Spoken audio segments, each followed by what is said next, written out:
Agnes shook her head as she helped the janitor fold up the ladder. How crazy it sounds, when expressed like that, she thought. Refused to allow. As if we humans could turn the Earth's temperature up or down like a thermostat. She thanked the janitor and looked up at the shelf near the ceiling. Now all she had to do was wait for the hospital to call her with the message that someone had died in this room, and then had come back to life. Chapter 1. Yonggegong Temple, Beijing, China. It was not the shaking of the earth that woke him. He was used to that. The subway ran right under the Yonggegong Temple, constantly threatening to topple the 350-year-old temple complex in the center of the Chinese capital. He woke because someone or something had been leaning over him as he slept, studying him. He was sure of it. The monk named Ling sat up in bed and looked around. The sun was just setting. Pain had sent him early to bed. "Is there someone there?" The pain kept moving. He couldn't tell whether it was his back, his stomach, or his chest that hurt. He could hear the young monks talking in the temple courtyard. The last Western tourists were leaving. Ling defied the pain and stood up. He still had a sense that somebody was in the room, but there was no one in sight. He couldn't find his sandals, so he tottered barefoot across the stone floor. It was cold. Maybe I'm having a stroke, he thought. He was having trouble breathing. His tongue was swollen, and he staggered as he walked. For a moment he almost lost his footing, but he knew that he needed to stay upright. If he fell now, he would never get up again. He took a deep breath that sent a burning sensation down his windpipe and into his lungs.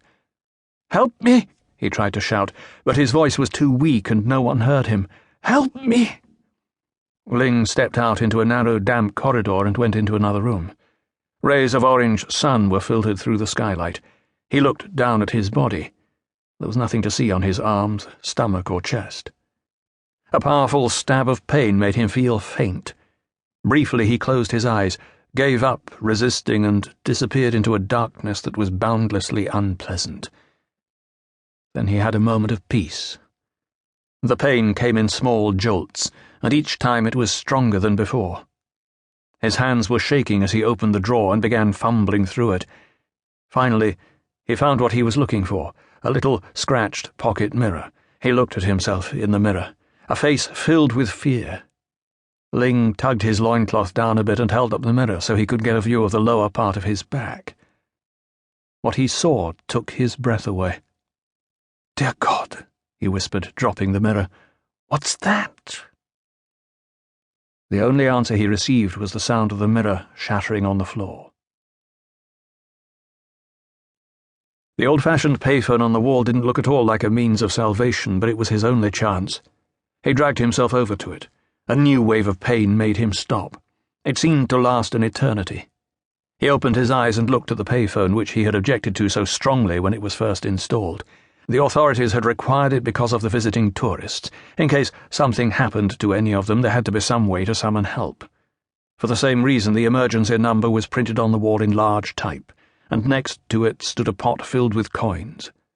Ling stretched out his hand and tried to reach the pot. He managed to get hold of the rim but lost his balance and was forced to drop it in order to lean on the wall for support. Pottery shards and coins scattered over the floor. Ling hesitated.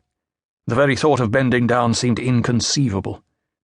Was one of his last deeds on earth really going to be leaning down to pick up the shiny little coins that he'd spent most of his life renouncing?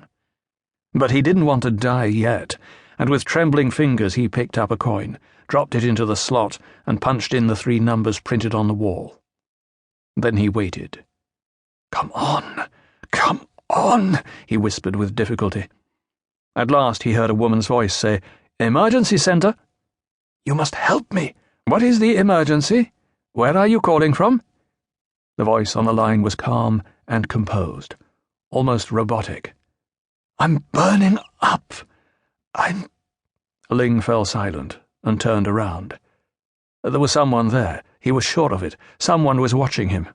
He rubbed his eyes, but that didn't help. He couldn't see anyone. Who could be doing this to him? "I need to know where you are, sir," said the woman. "Help me!" With every word he